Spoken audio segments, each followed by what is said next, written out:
discussed at length what is the formal definitions of energy conservations, and as I have discussed also that this energy, you can see the slides now. Just anybody give me feedback. Yes, sir. Okay, great. So the formal definitions, as I mentioned, you can search in internet. There can be some alternate definitions also, but in my class, actually, I just give these definitions because, in my perception, the energy conservation still is considered to be uh, for the basic objective of the fossil fuels. But now I will come into the today's classes, the formations of the regulatory framework. That means unless it comes into the legal framework of regulations by the government, the people usually do not follow. There are two parallel things goes on. One is the consciousness, general consciousness of the people, and the sensitization, what we call it, for any new human behavior approach to create, because energy efficiency and energy conservation is basically not only dependent on the technological development but also the human acceptance. So their interface of the any social interface is always difficult to implement.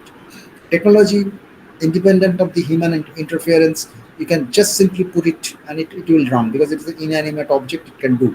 But when it needs some social consciousness, then it's a very difficult part. Energy conservation is such.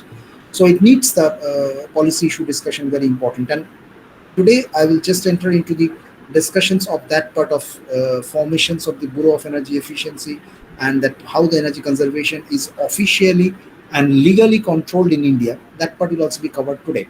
But there also we'll find out the definitions is little bit oriented towards energy efficiency rather than specifically energy conservations, because that organization is also named Bureau of Energy Efficiency. So obviously, as I have specifically discussed in the last class, the last part, that energy efficiency and energy conservation, these two terms many people confuse as synonymous, but there is little bit difference in between these two. Energy efficiency is always desired, and energy conservation is also desired, but energy efficiency may be a big part, but not only the only part of energy conservation. So there are alternative options of energy conservation also existing that I discussed at the end of that particular last class. Now today I'm going to the next slide. So benefits of energy conservation. Today I can let rather, I don't need to discuss all these issues in detail, but I will just touch upon these issues. In fact, the energy conservations, when it was initially introduced in our country, in advanced country, it was introduced little earlier. The government initiatives were there, but in our country, the history little bit. I will come into the next slide. Before that, the people were not that much conscious. Actually, energy conservation measures has got an advantage from two aspects. Obviously, if you can make an energy conservation approach, the financial saving from the cost of electricity consumptions and other energy consumptions will be less. That means whether at individual level or at industry level, you will always be benefited out of that. But the more important national or international goal is with respect to the overall resource efficiency, what we call it, improve the overall resource efficiency. Means the natural resources are limited. Now the consciousness has come from the environmental viewpoint, and with respect to the concept of the so-called sustainability, the people have understood that indiscriminate use of natural resources will lead to disaster and the overall destructions of the future generation. And that's why the sustainability concept has been introduced. And based on that, actually, the concept of energy conservation is now including not only the energy efficiency but also the overall better resource utilization, and formal definitions of the government objective of forming the Bureau of Energy Efficiency, which is not only responsible for the energy conservation part, but it has got a bigger missions of motivating and people to a better practices towards this energy consciousness. That I will come later. So the benefits of the energy conservation, the first is it doesn't need much of explanation. I can just simply give this points to you and you can think over these issues. Better utilizations of limited natural resources and saving of limited natural resources. I think it doesn't need any explanation. You can understand it very clearly. Because for any utility service, if you can implement a better energy conservation option, then obviously for the same output utility services, you will consume less limited natural resources. The natural resources, whenever we talk about, then usually we don't talk about the unlimited or renewable natural resources. Unlimited means that can be renewed continuously, it can be regenerated. Like if you use it or not, The sun will rise in the east every day in the morning, and it will give some solar radiations to the earth for the entire day. So obviously, I mean, that energy is available. Now nobody just put you tax on utilizing solar radiation on was just installing a panel on your roof, because that is not considered to be a renewable, the limited resource. But you cannot have 1 kg of coal free of cost, because that's a limited resource. So if it is unlimited resource in the nature, like wind is blowing continuously, if you put a wind turbine on your rooftop, then nobody is going to put a tax. But in future, what will happen, nobody knows, because any wild guess has got certain risk, I mean, certain future possibility. And obviously, the renewable energies, if the entire world become renewable energy based, then certain issues may come up in future also. But at least till that, no renewable resource utilization has got is taxable. But the limited resources need some extraction, and then obviously it even has become so much important with respect to international economy. Sometimes it leads to war, and the fossil fuel based war has repeatedly occurred. And in fact, if war starts due to different reasons, separate reason, then even the global war is considered to be the fossil fuel based system politics will be a cause of sustaining war. And in Russia-Ukraine war also, in very last recent war, because war doesn't happen very regularly, but anyway, it happens occasionally, but damages a lot. There also one of the politics issue is basically the supply of gas to the European Union, and some of the so-called blackmailing, if you call it, that's if the word is used, that may not be very proper, but anyway, we can use it.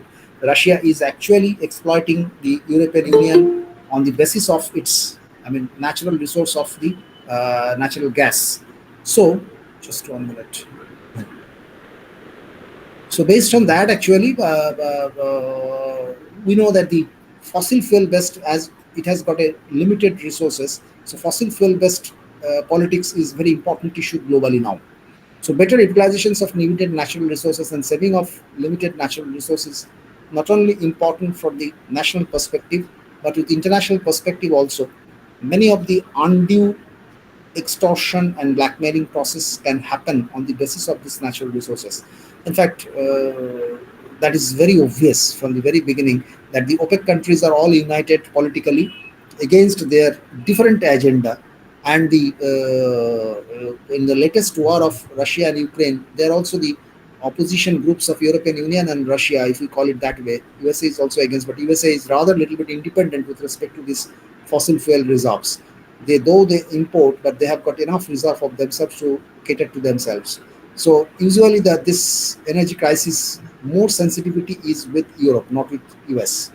India has got severe dependence. So India has to rather diplomatically move in many issues. And all of you might be aware that in US Russia Ukraine war, the India never participated in voting in either side, because India has got close link with European Union, and simultaneously India cannot just go against Russia.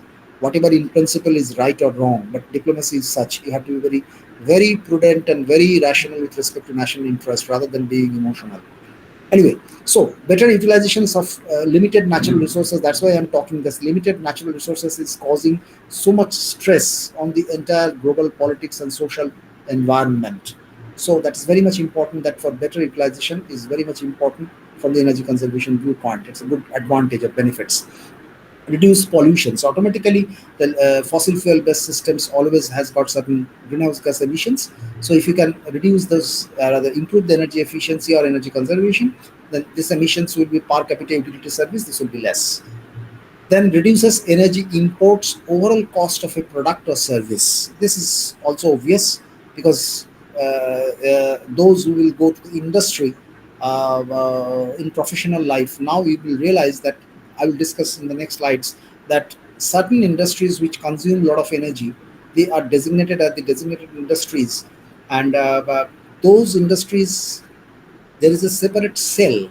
And I don't know, someone of you may be in that charge of that particular cell or part of that particular cell, where you have to always innovatively, I mean, find out what are the possible options of reducing energy consumption and keeping the service same.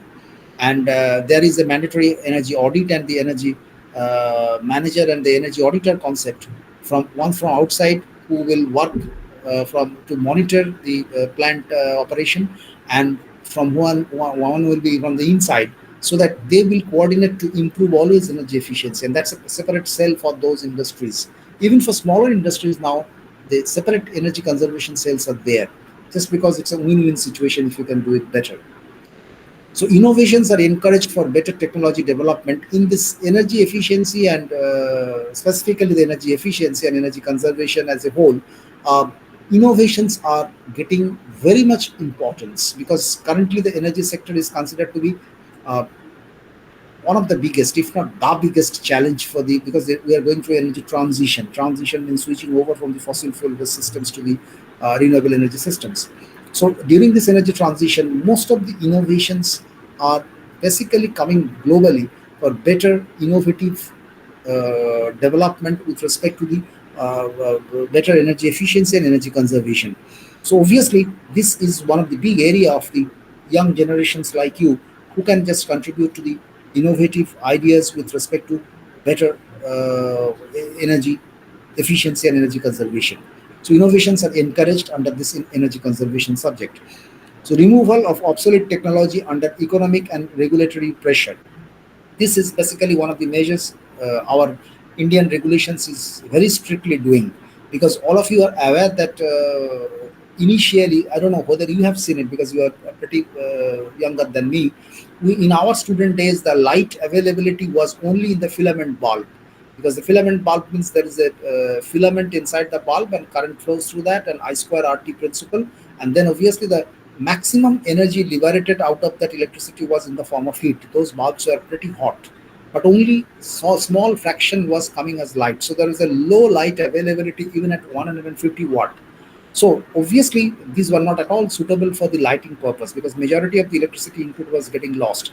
But now currently, through coming through the second generation with the CFL, compressed fluorescence lamp, now we have switched over to LED technology. These were basically coming out from the R&D investment and the people's effort with respect to the lighting sector, better energy efficiency.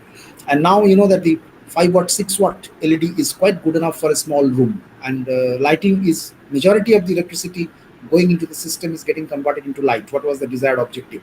So I mean, the filament bulb is not available in the market almost. I doubt whether in all electrical shop they have it at all. Some may have some specific applications. Rather, more filament bulb is becoming for the applications of the heating.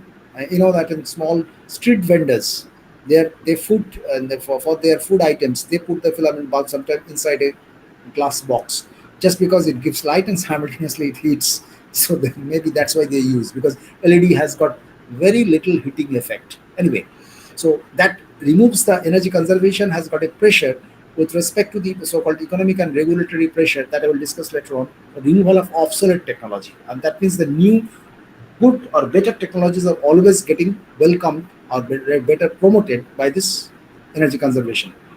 Then global standards and benchmarking for energy efficiency may evolve eventually. This is important part. I will discuss these issues.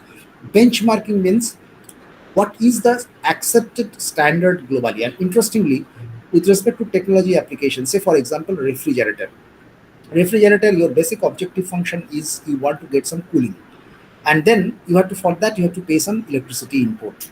So for more cooling, if you get less electricity input or save electricity input, then you are getting better efficiency. Maybe in some country, Germany, they have produced a better efficient of product, and then India has got, the Indian companies has not that efficient product technologically, but it is coming through the energy conservation principle, not only within the country but also all over the world, according to available technology. What should be the international benchmarking? Means for 1 ton of refrigeration, what should be the acceptable global per kilowatt consumption, or per kilowatt hour consumption for producing that 1 ton of refrigeration? So that if it is globally accepted internationally as the accepted, because technology we cannot just be very irrational. If we accept that something impossible is imposed as regulation, then industry will simply stop. I mean, they will collapse. So you have to be rational in implementing that this should be the standard. The standard must be according to the rationally available technologies. In future, maybe it can be tenfold better technology. But as it is not available as a regulation, you cannot just put it as a compulsion. So the energy conservation concept has evolved into adopting the best possible technology practices all over the world. So global standards are coming up. In fact, India has also adopted the benchmarking process at national level, but this needs at the international negotiations when India has got a very positive chance of moving over to international standards accepting in near future. So business and job opportunity increases with economic growth. This is basically interrelated as a byproduct benefit. So these are the benefits of energy conservation. I make a small discussion on this just because to make you aware that energy conservation has got several benefits. So it's entirely win-win situation. Only issue of energy conservation is sometimes the energy conservation measures involve some cost, but generally in not like environment. In environment it is completely at conflicting situation because any better environmental system generally increases the cost. But now people have become 100% aware about the conscious about the structure that unless you protect the environment of your with your own effort, you will fail to protect your future generation. So sometimes the environmental, I mean the pollution control board specifically, that environmental issue is controlled by that. One is CPCB, Central Pollution Control Board, another is the State Control Pollution Control Board. They too, their measures actually, I know that industry doesn't like them. I always work with the industry and I know that they are always worried and rather disgusted with these two institutions just because I'm not blaming that they are doing something wrong because their industry sometimes become very much stringent regulations are implemented with respect to pollution and then they have to adapt it, accept it as per legal framework. But in energy conservation, the motive is basically still there is no forceful implementation, but there is a market driven, incentive driven competition that that there are some certain measures has been taken up, which will basically the industry mutually will compete with each other to make their performance better. If you fail, you have to give some penalty, and if you make even better than that, you will get some reward. So nobody can counter it. But with respect to environment, there is no such provisions. Environment regulations are basically mandatory. There is you have to do it. You don't have any additional reward, but you have to do it. So obviously, energy conservation has got a different, better industry-friendly approach till date. In future, what will happen, nobody knows. Anyway, so this is now I'm coming into the so-called regulatory framework. Regulatory framework means legal framework. Why it is needed? It is because unless you make it a legal framework, you cannot force people to do something. And sometimes it happens that in parallel to consciousness of consciousness or awareness increase of the people, you have to make it a legal framework so that the people will be forced to follow. Like in transport sector, you might be knowing that the when putting the belt when you drive it, now it has been a mandatory condition. So all drivers are conscious that we have to make it, and it's better for the people because if the accident happens, then the people's life can be saved due to that belt being driven on his over his body. Similarly, the helmet wearing for the two-wheelers, people still try to flout those rules, but obviously this is the benefit of the people.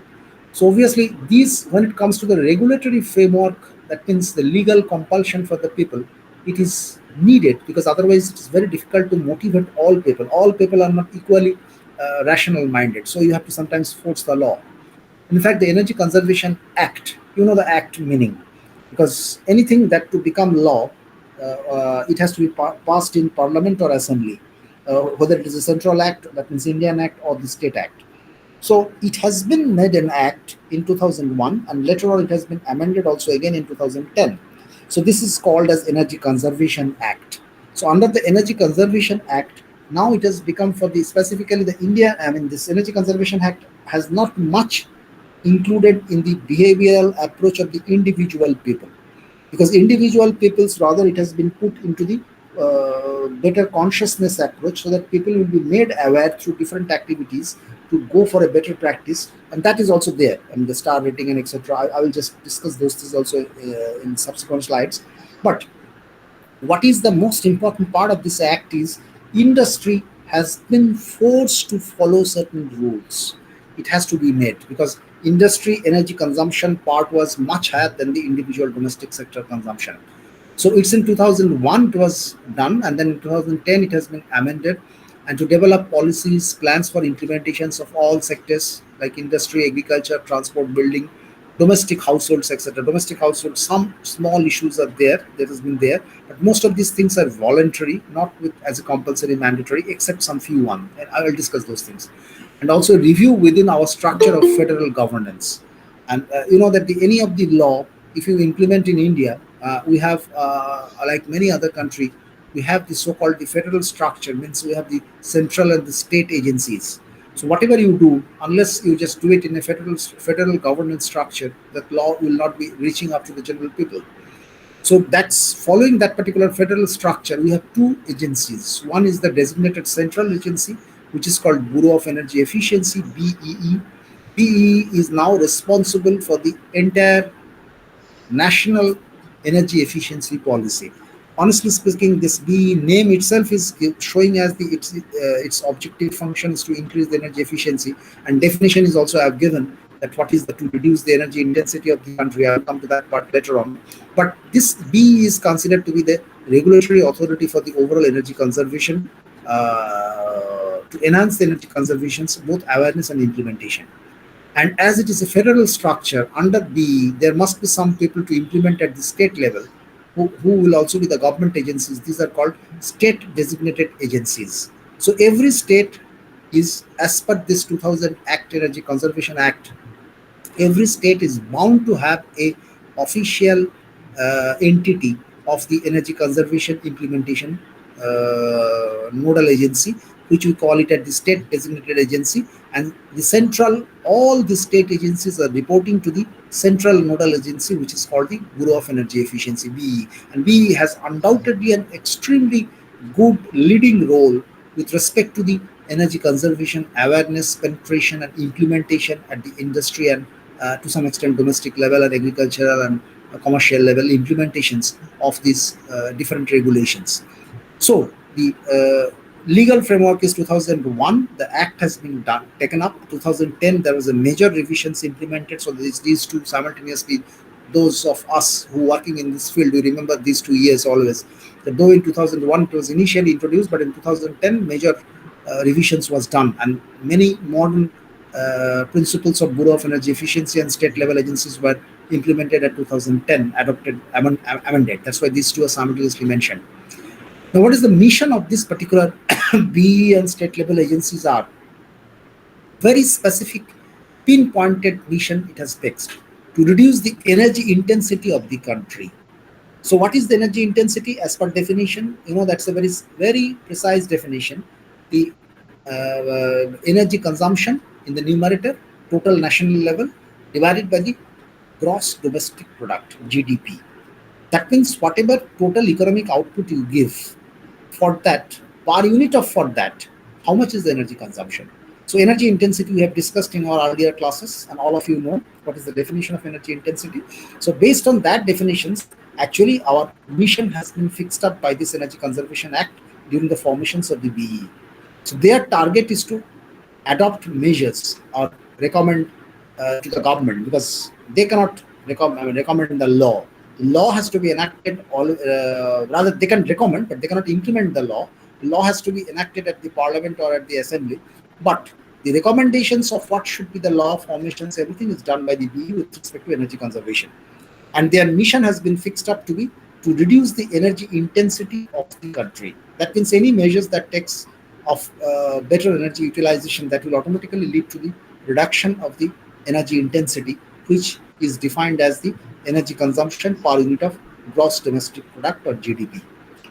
So they will just be responsible for decreasing the energy intensity of the country through innovative policies, regulations, and with active participations of all stakeholders. So that is their objective. Now, I've just given another paragraph at the end of this particular slide, legally defined under this law, a few examples. Why I'm discussing this is because in this class, it's not possible for me to discuss all these things in details, but this is very important as an, rather you will have just future engineers in 1 or 2 years, all of you must be very aware that what are these issues when you enter into the industry regarding the energy aspects. Now, the building itself is considered to be a energy, consuming entity. Now, the building has got different status or different categories. The building can be domestic buildings, so there where you live, I live, there the energy consumption now still it is increasing with respect to the say 30 years, 50 years back, because we have now more electric gadget. But one type of building has come up in last 20 to 25 years, which is the large commercial buildings, specifically the shopping malls and Inox concept. These things are coming up, which has got substantial energy consumption for per square feet area. So obviously the building has become one of the very energy consuming area, means that needs regulations or that needs very focused attention for decreasing the energy consumption, or rather better to say increasing the better energy efficiency or energy utilizations or whatever energy conservation principles can be done. Those who are interested can search from the Bureau of Energy Efficiency site what are these different definitions and legal definitions, because legal definitions has to be made as per law, because there will be dispute. Industrial disputes is very common. So if somebody wants to go to the court, then court has to ultimately the anything any dispute has to be resolved in the court in democratic structure. So there obviously the people has to have certain definitions which the court will consider which it is complying or not. So each of these terms, the building, designated agency, energy itself is also a term which has to be defined in the Bureau of Energy Efficiency definitions, because it is needed, because the energy, as we have discussed, I mean, as we have learned from our school days, different types of energies are basically classified from the physics viewpoint. But here, the class itself, I have also started defined energy as commercial energy, non-commercial energy, primary energy, secondary energy. This type of definitions of energy has to be legally defined. Otherwise, the people will in the court of law, because whenever there is involvement of the industry people and a lot of money issues are there, so disputes will automatically come up. So the energy has been rather redefined in the Bureau of Energy Efficiency legal structure, where in the with the perspective of the energy efficiency, these definitions will be valid in the discussions of giving judgment in the even court of law. Energy audit. This needs very important definitions. I need a little bit text on this issue also. Uh, what is the concept of the financial audit? All of you know, because the financial audit concept means whenever there is any government or other funding agencies money you receive for any specific purpose of job, then obviously you have to give an explanations for fair utilizations of that, and there are certain people who are designated authority to examine that. So auditors, they have to go through a particular process of getting qualified auditors certificate, and if they, the chartered accountants, so we call them, and those chartered accountants are independent auditors who can go into any financial establishment, and they can give a certifications, okay, the expenditure was as per rule, and without the audited account, nothing in public account is acceptable. Audited account must, even our project, the every project after the closure, we have to send a audited account to the funding agency, either to DST, UGC, whatever may be. So the financial audit was long term, I mean, existing in the social practice. But energy audit concept has been very newly introduced concept.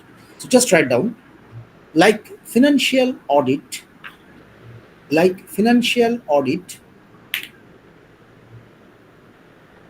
energy audit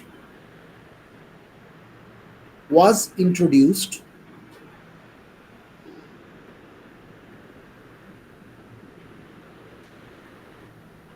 by the by the BE Bureau of Energy Efficiency. The financial audit was introduced by the Bureau of Energy Efficiency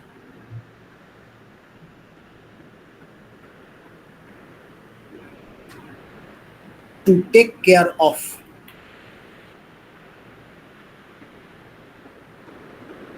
rational use of energy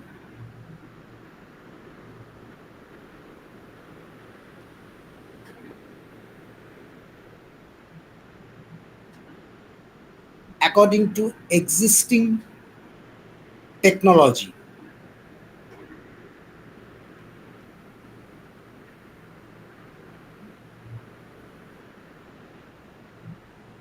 According to existing technology, because you cannot put something irrational things. What is available technology, up to that level of energy efficiency is possible. Okay. After full stop, then write down. mm, According to energy audit, according to energy audit,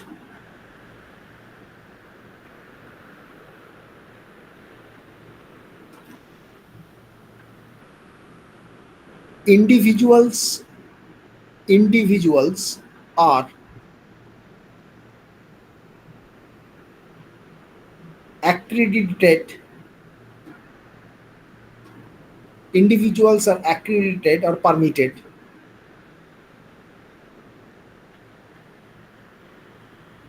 to act as energy auditors to act as energy auditors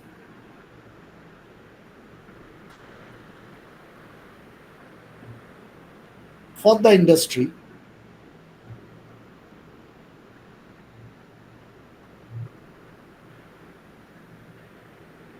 after qualifying after qualifying exams conducted by the BE. Exams conducted by the BE.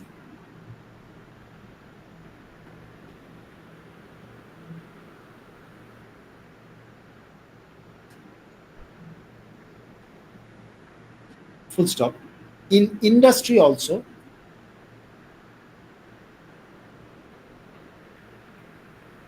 there will be a cell, CELL cell, led by an energy manager, LED led by an energy manager who will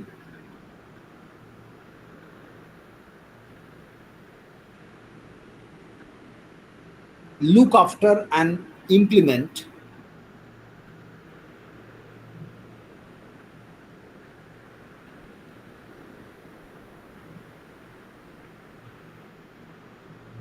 best possible options of best possible options of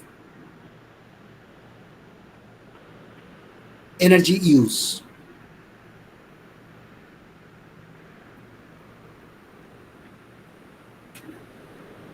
Full stop. In energy auditors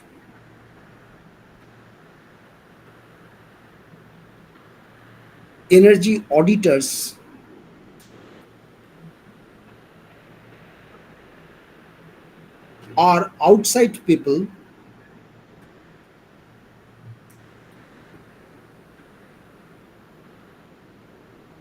to the industry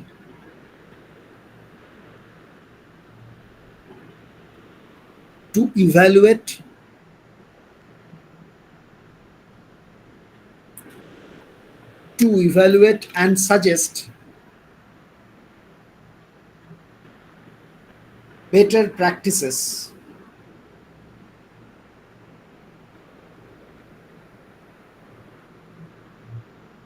and the energy manager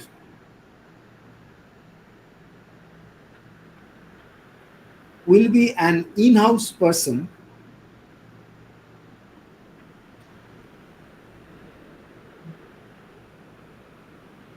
to comply with those recommendations.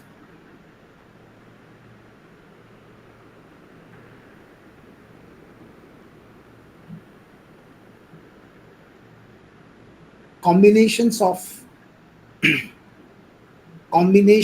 of energy auditor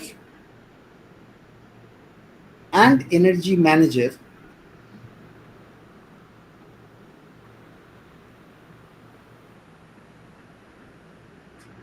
are jointly responsible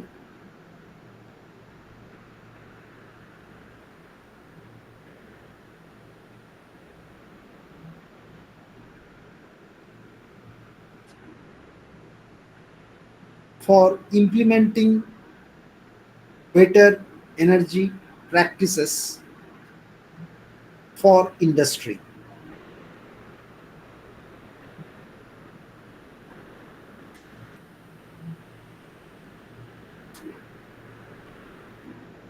Okay, so this I'm just giving a text just because the energy audit concept is very important with respect to the energy conservation under the legal framework. And this is one of the very important concept actually the energy Bureau of Energy Efficiency has introduced after they took the responsibility of this particular energy conservation measures global level, national level. So what is their recommendations is basically even some of you may become in future, I'm absolutely sure, you may become energy auditor or energy manager. Energy auditor is basically you have to qualify an exam. The Bureau of Energy Efficiency site, if you go there, all the advertisements and etc. is there. They have to qualify through a written examinations of general aspects of energy knowledge. And if you can qualify, being a professional engineer, you are entitled to become an energy auditor. They will give that particular certificate. And with that, the company has to rather invite one of the energy auditors like financial auditors who are the chartered accountants. They have to audit their energy process, and the energy auditor and the responsible insight person is the energy manager. Like our finance management is our university finance officer is responsible to work with the financial auditor to get everything that report that everything is done according to the rules or law. Here also the energy auditor and energy manager they work together. So there are strong possibility that some of you will become in future energy auditor or energy manager. Manager means they will be responsible for the inside for the company itself. They will implement those things. And energy auditor means they will come from outside and they will suggest they will inspect the overall operational process with respect to the energy efficiency and energy conservation. If there is possibility of improvement, they will suggest, and those will become mandatory to implement. So energy auditor and energy manager work hand in hand. That's a very good practice in India. Just write down the last sentence for specific industries, for specific industries consuming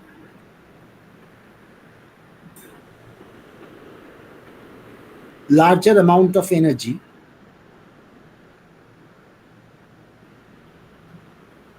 energy audit is mandatory. For specific industries consuming larger amount of energy, energy audit is mandatory. So the energy auditors, you know that financial audit is mandatory for all, but energy audit is still it is not mandatory for all. Say the medium, we call it MSME, medium and small scale industries. So micro and small industries, there the problem is they don't have the fund to implement those things neither, or appointing auditors to get those measures done. So obviously if they are small consuming, I mean their consumption of energy is rather small, government is just sparing them. But the large industries who consume a lot of energy, specifically certain industries like cement, petrochemical, aluminium, they consume a lot of energy. So there, any possibility of energy savings opportunity must not be ruled out. So obviously, the energy auditing is mandatory made to them. So you understand that out of the activities of the Bureau of Energy Efficiency, the energy audit is a very important aspect, and this is very important with respect to the industrial energy conservation implementation. Acha. Next is the Energy Conservation Building Codes (ECBC). This is very important issue. Here, the both mechanical and civil engineers work mostly together. Electrical engineers will always be there with them. So here, as I mentioned, that for the large buildings, that's why the building definitions has to be made under this particular protocol. The large buildings, specifically the commercial buildings like shopping mall, etc., the energy conservation measures is very important because there is large opportunity of energy saving. So now there are certain codes. Codes, that the standard practice we recommend, rather the government recommend to follow up to make those utilities at the commercial level. So just one sentence write down: energy conservation building codes, energy conservation building codes or ECBC within bracket ECBC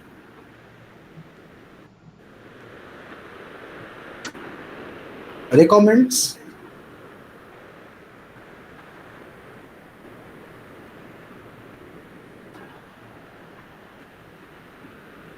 minimum standards to be maintained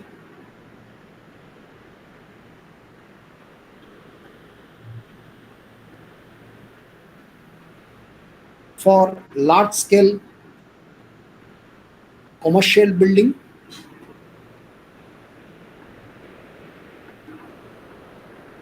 And now even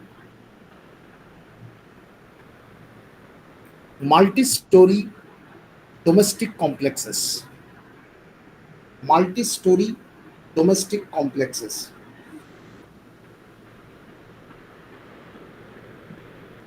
So here also initially it started with the so-called commercial buildings, because there the energy consumption per square feet is more. But with the advancement of the living standard, I mean now the multi-story, especially those very costly domestic complexes, there the energy facilities are also more. They have the water purifying plant of their own. They have their air conditioning entire system. The community halls are also air conditioned. So obviously they are also, they can spend money, but they don't have the right to indiscriminately use the natural resources. So now the multi-story complexes also, there are certain regulation specifications where they are mandatory to have those buildings also undergoing through the ECBC. So ECBC is now very much important, and we have our research team also work in that area, because ECBC has got certain modifications over the time, and now actually ECBC is covering that what should be the exposed glass area to the of a particular building. This is mandatory because if you increase the glass area, automatically your lighting requirement will decrease. So if you, unless you expose those glass areas of that particular specified with respect to certain standard, then obviously the people will make lesser exposure to the sunlight, means they will consume more electricity with respect to the lighting requirement. So obviously these things are, I mean, daylight saving is basically compulsory, and that's why if you go into the currently to any good hotel, you will always find out, if it is a big hotel, the central place will be rather a foyer sort of thing, where the ultimate top is basically a transparent cover. And transparent cover means daytime the reception section doesn't need any light at all. They have enough light directly coming from the as the sunlight, and that's the place is lighted. And this daylight saving is very much important, or daylight utilization is very much important, because that's natural light. That means ultimately you are reducing less load on the electricity. Anyway, so that's why the ECBC is also now the large buildings, commercial buildings, and the domestic buildings now even are coming under the code, which is mandatorily has to be followed. If that capacity is such and such, you have to follow the energy conservation building code. And India has, previously it was actually international, the lead LWD, there was one code done by the US group, but now India has got their own code, the Griha, and now even there is a new ECBC developed by the Indian government, and that's is followed for any building specifications. So energy audit and energy conservation building codes I discussed a little bit, just because these are two important concepts they have uh, implemented by Bureau of Energy Efficiency. Anyway, so I have to discuss a little bit faster. Energy consumption standards. This is also very important with respect to the so-called better energy efficiency or energy conservation measures. Uh, have you looked into your AC or refrigerator at home? There are certain star leveling. Star means you may find out that something is pasted on your these devices, mostly in AC and the refrigerator. There are certain stars printed on that. Some stars are visible with bold, and some stars are basically not that importantly visible, and there will must be always a 5 star. What is the concept of that? All these energy devices which consume larger amount of energy are rated with respect to 5 star rating. 5 star means maximum possible performance is with respect to 5 star. Then if somebody has a little bit less standard, then you can put it into a 4 star. So if your device is interestingly of the highest quality, you will find out all 5 stars are bold. But if you find out that your 4 stars are bold but one is faint, that means out of 5 possible best quality, you have achieved 4. What is the plus and minus of these? I mean, the so-called the standards specification. This is called benchmarking. Also, as I was talking about the global benchmarking is coming. There is a possibility of global benchmarking coming in future, especially with respect to sustainability concept. But currently, the national level benchmarking has already been implemented. Any of the refrigerator and AC you buy from the market in India, always there must be a star rating. It has to be. There is no option. It's a mandatory compulsion. There, what is the purpose of this energy consumption standards is, if you buy the 5-star, say, refrigerator or air conditioner, you might find out that its price is a little bit more than the 4-star or 3-star one. But what is your incentive of doing that? On each of these star rating, there is a distinctly mentioned how much energy it consumes for how much ton of your utility service. Say if it is a air condition, how much ton of air condition? If it is refrigerator, how much ton of refrigeration? So obviously, you can find out or make a calculations of it. If your device operates for 10 years, how much energy you can save, and that energy saving will basically compensate your initial capital investment. So that's why the awareness, at least we can incentivize the people to buy a better energy efficient device for their energy savings and their money, personal money savings. Otherwise, why they will go for the better energy efficient equipment? So just write down under this energy. देखिए नहीं यार वरना कोথাও এটা, whether I have mentioned something again. No, I have not mentioned. So just write down here itself the energy consumption standards. Energy consumption standards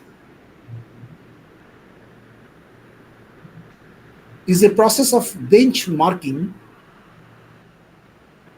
is a process of benchmarking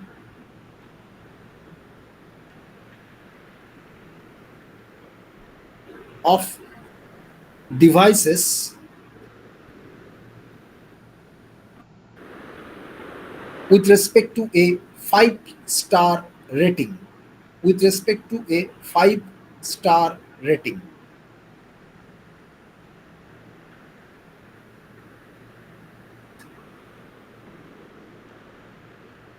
Full stop. 5-star being the best possible. 5-star being the best possible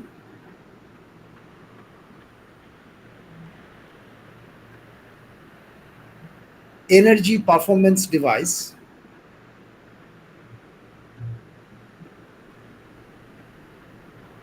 and performance decreases with lesser stars.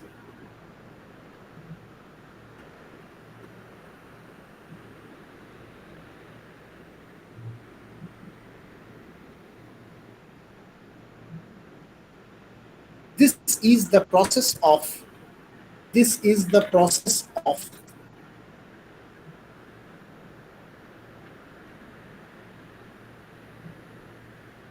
making people aware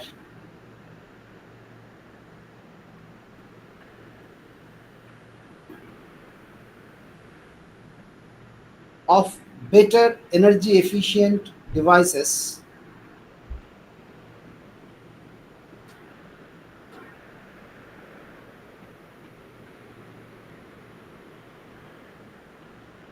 better energy efficient devices and guide them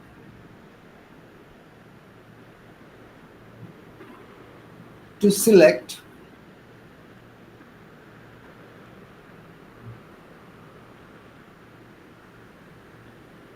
their options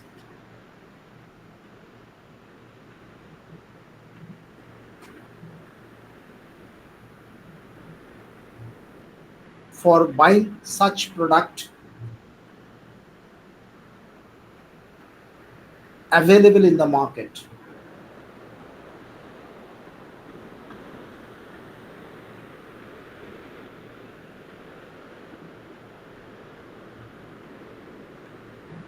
Full stop. Star rating, this is called star rating process. Star rating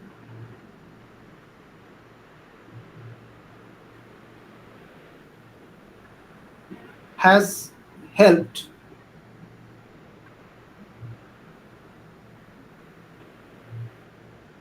both the industries to market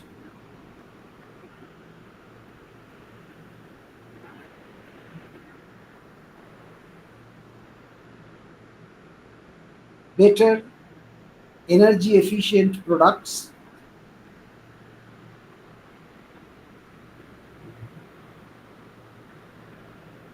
and buyers to choose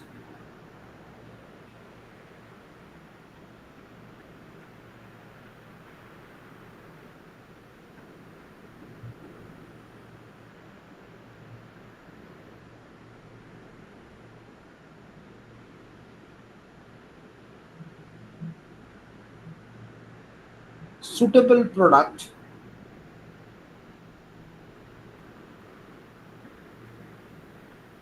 out of those available in the market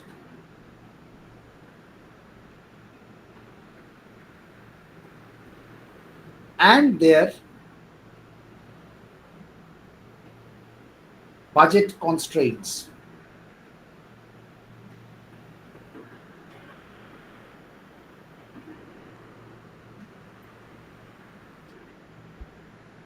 Okay, so obviously it is a very good business policy with respect to a very positive approach of the so-called fair competition. If you provide those products without any star rating, then what would happen? The people would always move for the smaller price equipment, and then the energy savings principles would have been hampered. So obviously, the now it has been made a star rating means very interesting issue is the people has got the option of choosing their own product, knowing very well that high initial price or capital investment will save their energy. That will also have an implications on the overall economic implications or economic impact on the overall life cycle of that particular product. So star rating is very important, and B is now doing that in our two applications areas, air conditioning and the refrigerator. You can see it today itself. You can see it. The star rating must be there, mandatory. It's now. Now, next is the energy savings certificate. This is also important aspect with respect to the uh, so-called industrial applications. Just let me give small text about it. Just write down. According to existing technology, according to existing technology, several industrial processes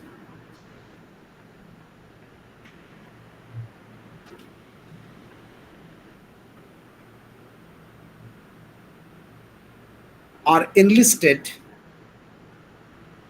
Several industrial processes are enlisted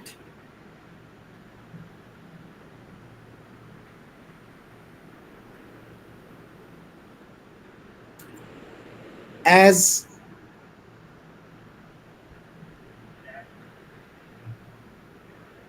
लिखो ना according to लिखो according to energy consumption,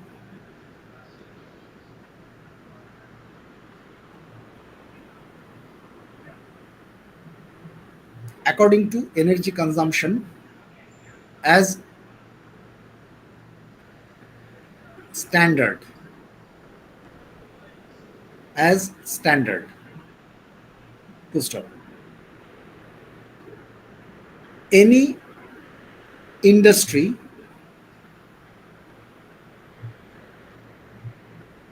having better energy saving, having better energy saving than this specified standard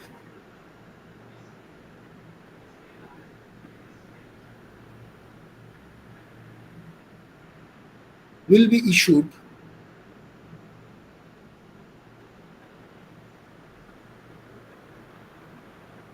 energy savings certificate, energy savings certificate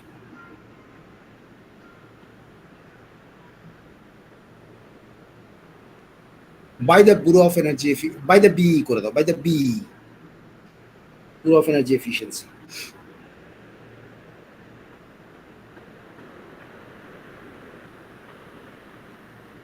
They will be rewarded, they will be rewarded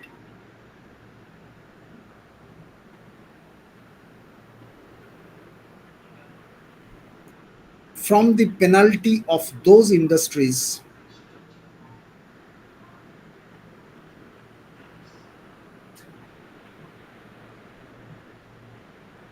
who cannot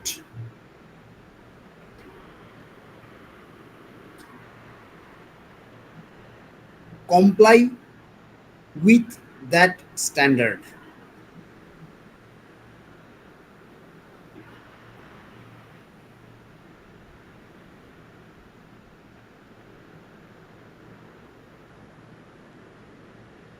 Okay, so just think about the idea. I will come to that. This is a very important process of the BE. They call it PAT. PAT means performance, achievement, trade. What is, if the like environmental regulations, the energy conservations are more innovative. I feel so, because they have made it very under the leadership of Dr. Ajay Mathur, who is no longer with the BE now currently, but he is the, we consider as his father figure of the Indian energy conservation measures.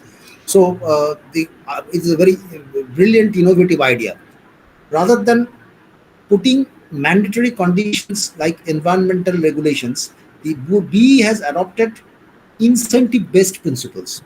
So there is a standard, say in the metal extraction process. For the metallurgy students, they can understand better.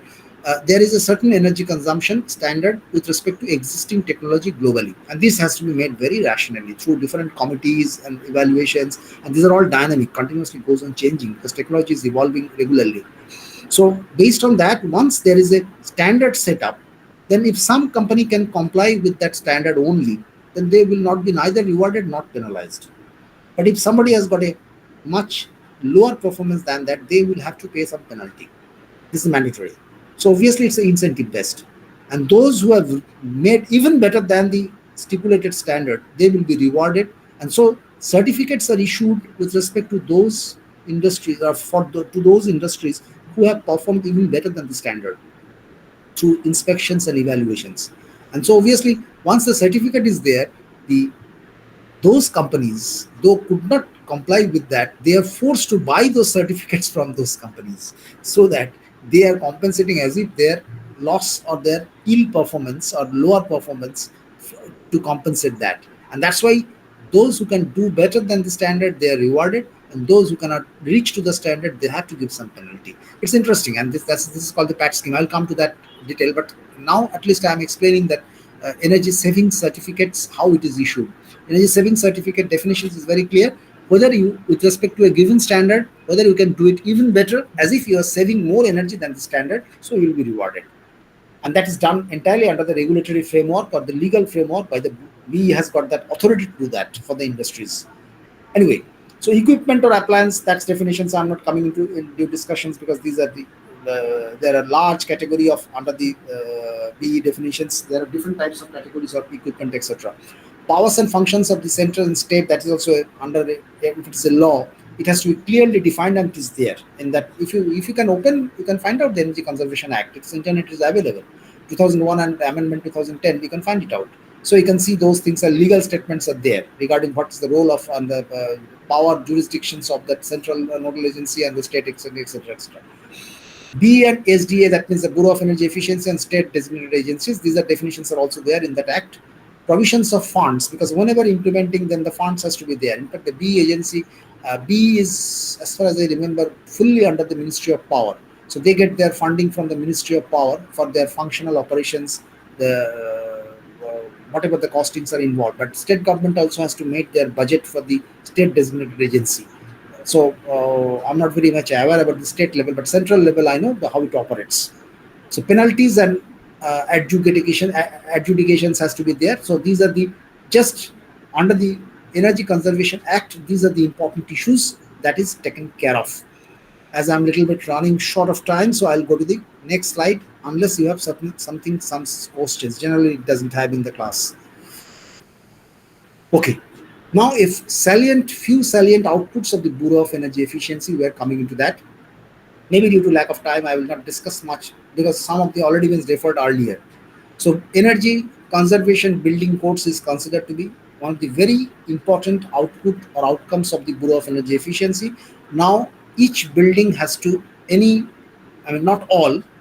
If somebody wants to make a small house, that's not coming under the regulations of the ECBC, but a large commercial building or large multiplex, what you call it, the multi-story complex or multiplex, what you call it, those buildings are coming under the mandatory regulations to be complied with the BE. So they have to take the permissions of the Environment Pollution Control Board. They have to, even recently, you know that the uh, one of the building in Noida that has been destructed just because it has not complied all the conditions of making such towers, high, large story towers, and that's why it has been destructed or demolished using the technology without affecting the surrounding buildings. And anyway, so that is basically, that has violated several. I'm not very sure, but I'm partially sure that it has violated the energy conservation rules, maybe because it has not.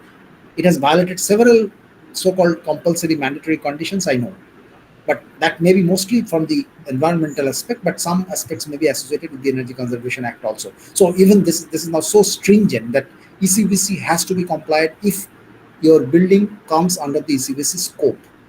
Smaller building spared, but larger buildings, specifically commercial applications, you have to follow the ECBC code.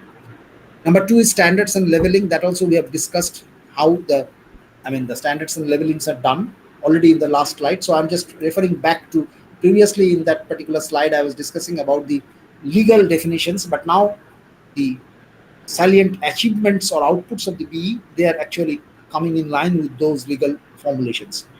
So the standards and levelings already we have discussed. This is also a very important achievement of the Bureau of Energy Efficiency.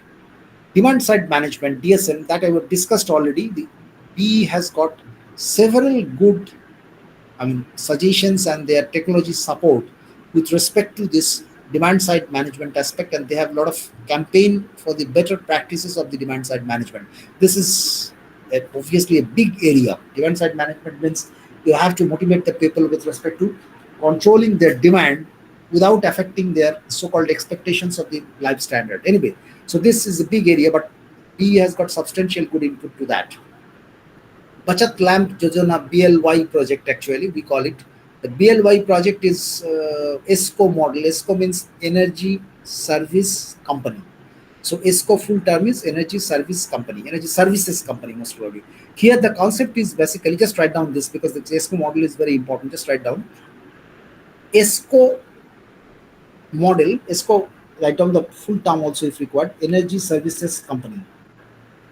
Within bracket ESCO or ESCO model is the concept of implementing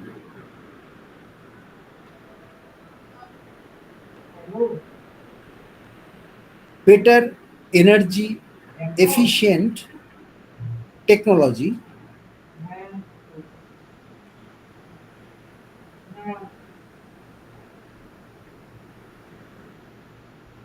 initially at no cost. No, initially at no cost.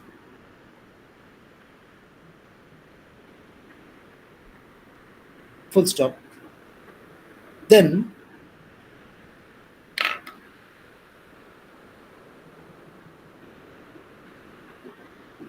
the investment is recovered. Then the investment is recovered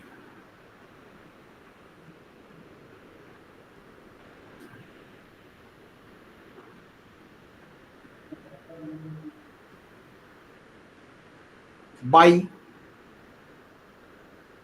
demonstration of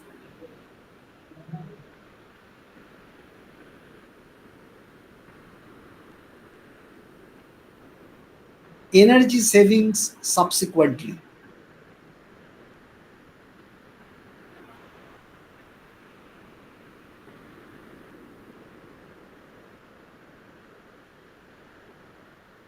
Full stop. ESCO model is very successful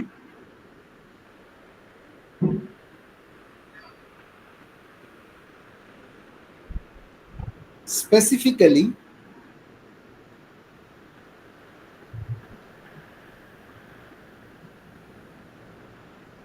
in the lighting sector, lighting, lighting, lighting sector,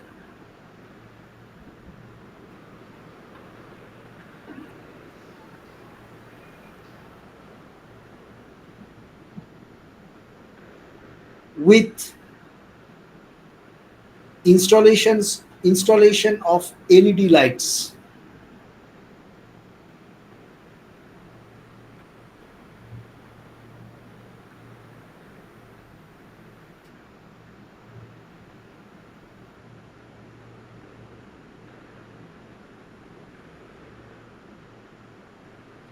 EESL, Energy Efficiency, পুরো নামটা আমার মনে পড়ছে না, Energy Efficiency Services Limited, most probably.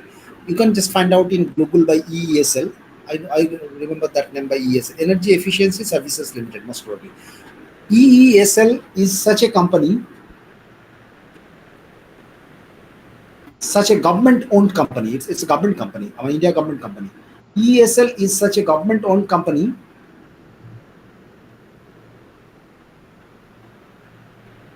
doing ESCO business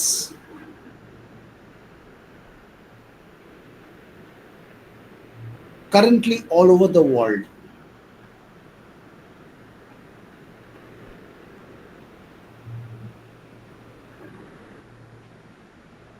Okay, actually, I know that one of the ESL, because with my close association with the ESL people, that they have done tremendously good job with respect to the LED implementation all over in India and even beyond India.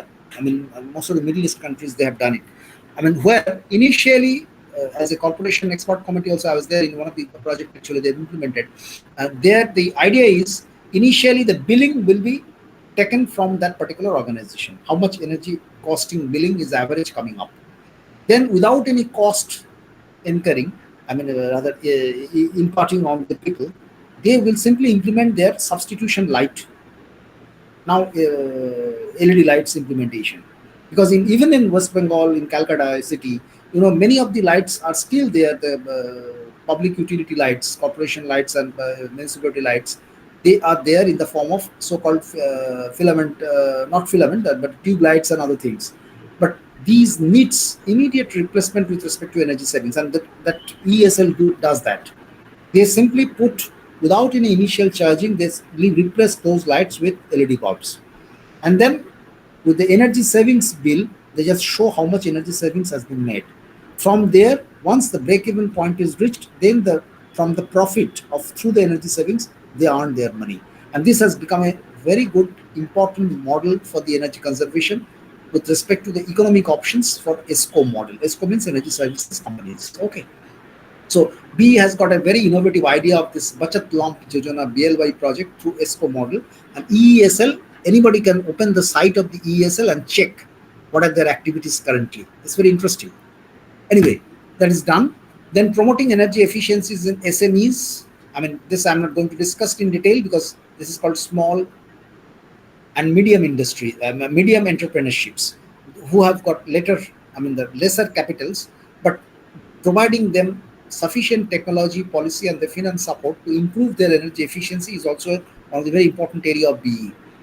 Then define designated consumers. This is very important because under these you can find out these names: thermal power station, fertilizer, cement, iron and steel, chloralkali, aluminium. Most probably 6 or 7. Just count: 1, 2, 3, 4, 5, 6, 7, 8. 8 total. It has in my chart. It has been increased a little bit more now. You can check it. But this designated consumers concept is what? These industries are specifically identified of large energy consuming industries, even the power plant itself. So what happens? B has focused to improve their energy efficiency specifically just to get a better energy efficient or rather the natural resource saving policy. Because the small other industries who consume less energy, effort is rather less producing. So just write down under this little small text: designated consumers, designated consumers of industry, designated consumers of industry are those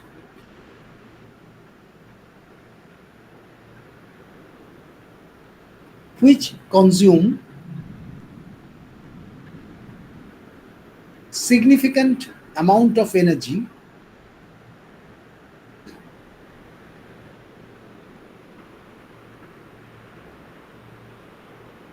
which consume significant amount of energy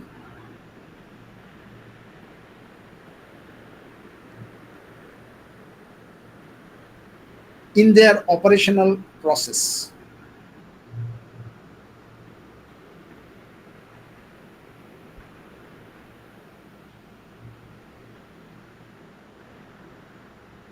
I mean, I'm not repeating the names because these are already there in the slide. Just then add up. BE has BE has concentrated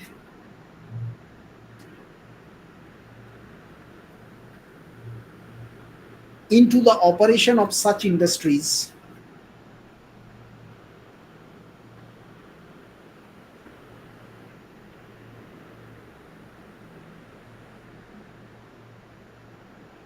so that large amount of energy savings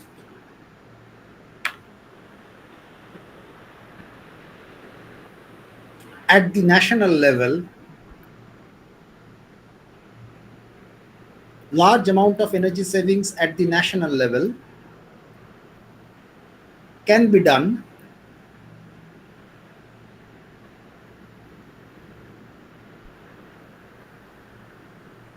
through continuous monitoring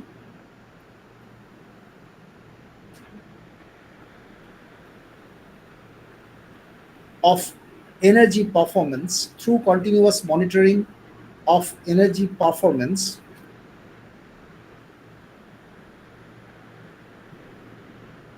of these defined designated consumers.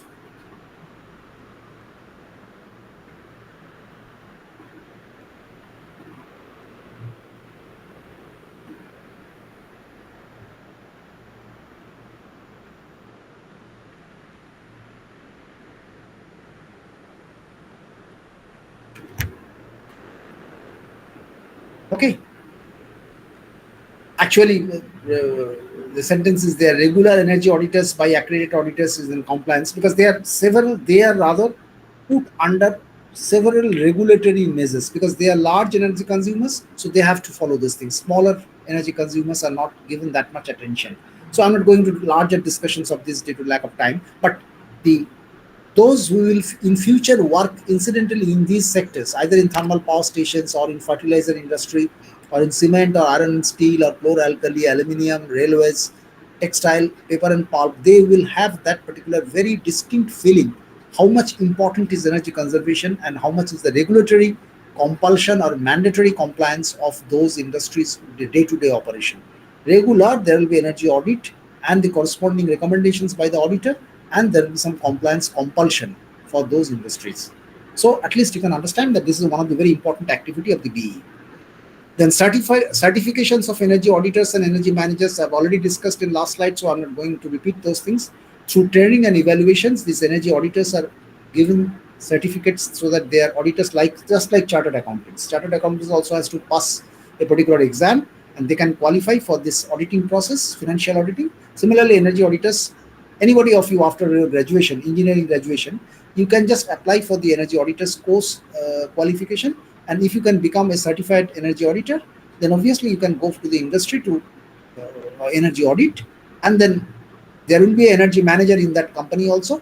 You have to recommend those to the energy manager, and they will basically together will work for better energy efficiency. So this is also one of the very important feature or rather the output of the Bureau of Energy Efficiency of introducing the energy auditors and the energy manager concept. They will work one from inside, another from outside. The performance achievement trade, the PAT scheme, is very important scheme. Though I'm not going to discuss much, but already I have discussed it. Whatever is this that energy standard certificates are issued, based on that, there is a market-based competitive mechanism to promote energy efficiency and conservation in designated industries, with mandates to achieve a target and trading certificates even beyond that within industries who cannot do it. The same thing has been explained earlier. Because if you have a met a standard, say aluminum extraction process, for per ton of aluminum, how much should be the energy consumption? If your industry can comply that, then it is acceptable. No reward, no penalty. If it is significantly lower than that, you will be penalized. Means you have to pay money for that. You are paying for your larger energy consumption, and simultaneously you are paying fine to the Bureau of Energy Efficiency. Then on the other hand, this some companies may have implemented a new technology where than the accepted standard they have done much better energy saving. They will be given issued special energy saving certificate by the BE. Then what happens? These companies who could not do that, they have to buy certificates from those better performing companies. In fact, this concept came from the so-called carbon auditing.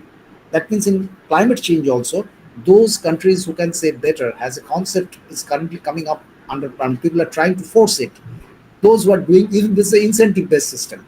Those who are doing better energy, lesser carbon emissions, similarly better energy efficiency, they will be rewarded, taking money penalty from those who cannot do that. But in climate change, the problem is basically it's international level. So obviously some of the countries who are rather poorer in that, they will not comply with that because you cannot force somebody to at international level. But in national level, obviously our central government, whatever they decide, we have to accept it, no option. So the PAT scheme is a very successful scheme in industrial energy conservation enhancement. And that if you go to the industry as a starting engineer, you will at the very beginning you will be completely aware of this PAT scheme and how much impact is it is happening on the industrial energy efficiency performance, especially in these designated consumers. In any of these consumers, I mean the companies as have been mentioned. So PAT scheme is a very important aspect for the energy conservation. Now the last slide I'm trying to finish up very fast because this is not much to discuss. This is the final policy slide. This is with respect to the integrated energy policy. The aspect is why I'm calling it integrated is, you know, that the concept of if you just go in different directions with respect to national policy level, because one of the important issue that came into picture in several discussions at national level committee meeting, I was also member to those. Actually I found out that there is a constant conflict between the Ministry of Environment and Ministry of Coal. Why it happened? Actually, you know that the Ministry of Coal, their performance is to increase more coal production, their objective, and performance will be assessed on the basis of that. And so obviously they're also trying to find out new coal mines available. And in India, fossil fuels, though ONGC has explored extensively, not much of oil and gas could be found out. Sorry. So only the coal is still getting, I mean, rather they're being discovered very recently also. But unfortunately, many of the coal mines has been found out either in a place of very highly populated area. In India also, in Bengal also, the Devcha Pachani has become a political controversy just because it's a very highly populated tribal population. And that's why the people, those people, I mean, evicting those people from that place. If you want to extract the coal, you have to evict those people from there. So this is becoming a very important political issue. Oppositions and the people in power, they are blaming each other. Anyway, but some of the places, on the other hand, are in deep forest. And the Ministry of Environment and Forest, they have got a target of protecting those forests. Now, the Ministry of Coal is demanding that we need to extract that coal for more coal production. And Ministry of Environment and Forest is not giving their clearance just because it's not possible, because the environment will be destructed due to the forest deforestation process. So, interestingly, if you come to the industry, you will find out most of these engineering applications are conflicting interest. So if you want to do something, there will be some negative effect. Just like medical applications also, the side effects sometimes become more prominent than the actual effect. So obviously, the as a future matured engineer, you have to be always cautious that we call it the multi-criteria decision making, MCDM process. Currently, mathematical tools are also coming up. Our research is also going in that direction because whenever there is any conflicting, you have to resolve the conflict by just making some assigning priority criteria. So mathematical tools are also getting developed. Interesting part is this integrated energy policy concept came into the mind of the national level policy making because unless you have an integrated policy, then one policy making may conflict with other, and then obviously it will not be implemented finally. So now there is even a solid thinking of having some integrated, I mean, ministry. And you know, the climate change and the Ministry of Environment has sometimes some difference of opinion. So even now, the Indian ministry has been made Ministry of Environment, Forest, and Climate Change. So this making this integrated Ministry of Environment, Forest, and Climate Change plan is basically the idea is you can just have an idea of resolving those conflicts all sitting together. In integrated energy policy also concept is something like this because we have to resolve and proceed further by conflicting this, resolving these conflicts. Based on this, actually, this integrated energy policy is now including everything, all these different ministries to make a consolidated decisions with respect to overall energy efficiency. And from that viewpoint, major initiatives are promoting energy efficiency and conservation policies, taking the ministry representations from all ministries so that any of the decision making by the BE or the Ministry of Power, etc., is not getting resisted by another ministry. So, integrated energy policy concept has been accepted, and then the different energy sectors, gas, coal, power, water resource, atomic energy, they are all coming into mutual negotiations because everybody has identified that sustainable development or sustainable energy policy adoption is rather a very much high priority need of the current time, and their conflicting issues has to be resolved somehow.